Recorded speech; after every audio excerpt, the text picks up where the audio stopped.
সকলোকে অনুৰোধ জনালোঁ মই কোনোদিন মই এইবিলাক কাম নকৰোঁ মই আপোনালোকৰ মই কেৰেলা যাব ওলাইছোঁ মোক এইবিলাক ভুলতে মই ইফালে দি আহিছোঁ মই কোনোদিন গম নাপাওঁ মোক ঘূৰাই এনেকুৱা কৰিব আপোনালোকে মই ভুলতে দি সোমাইছোঁ মোক আপোনালোকে এনে কৈছে মই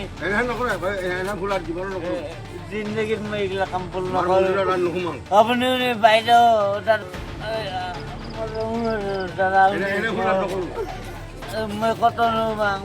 মই পিৰাঘৰবাসী ৰাইজৰ হৈ কওঁ তাৰমানে বুঢ়ী আই থানৰ পৰা মই আজি বহু দিনৰ পৰা পূজা দিওঁ আৰু প্ৰত্যেক দিনে আজি সন্ধিয়া দিয়াৰ পিছত আজি মনটো আজি বহু দিনৰ পৰা আমাৰ দান ভাণ্ডাৰৰ পৰা চুৰি হৈ থাকে। আমি ইয়াৰ আগতে জনাইছোঁ, জনাৰ পিছতো কোনো সুফল পোৱা নপোৱাত মই আজি দান ভাণ্ডাৰৰ কিবা সন্দেহত তালাটো এনেই খুলিয়ে থওঁ।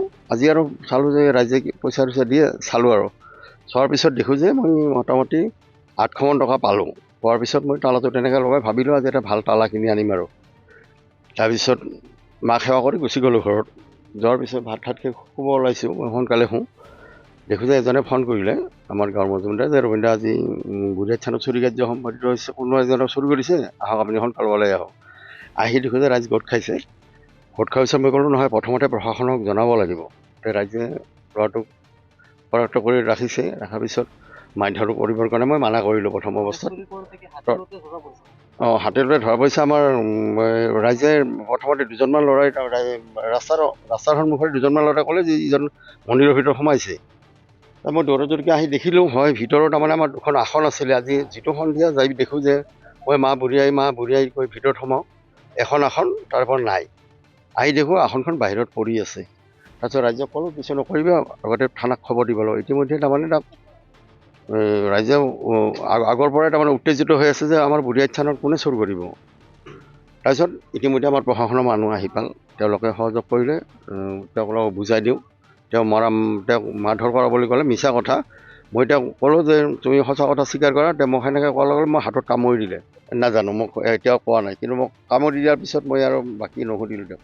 আচলতে আমাৰ প্ৰথমতে দুজন ল'ৰা দেখিলে, তাৰমানে দেখি সি তাৰ ভিতৰৰ পৰা সোমাই দৌৰি আহি এই ইফালে এটা চেপা আছে তাত লুকাওঁতে দৌৰি আহি সিহঁতে ধৰিলে। ধৰাৰ পিছত চবে ৰাইজো আহিল, ফোন কৰি চব ৰাইজক মাতিলে। তেতিয়া তাৰ নামটো সোধোতে ৰাজু ৰায় বুলি ক'লে, কিন্তু তাৰ দেউতাকৰ ভোটাৰ ID চেক কৰোঁতে ওলাল কিবা কাজী আহমেদ বুলি আছে নেকি, সেনেকুৱা আৰু। তাৰমানে হিন্দু বুলি কৈছিলে, কিন্তু পিছত দেখা গ'ল মুছলিম হয়।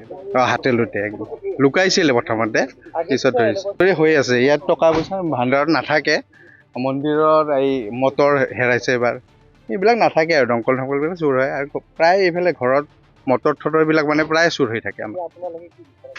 আমি আৰু উচিত বিচাৰ বিচাৰোঁ, ল'ৰাটো যাতে মুক্তি নাপায় আৰু এনেকৈ, নহ'লে আৰু চুৰি হৈ থাকিব। হয়তো সিহঁতৰ গেঙো থাকিব পাৰে, হয়তো লগত আছিল কোনোবা, ইফালে পলাবও পাৰে।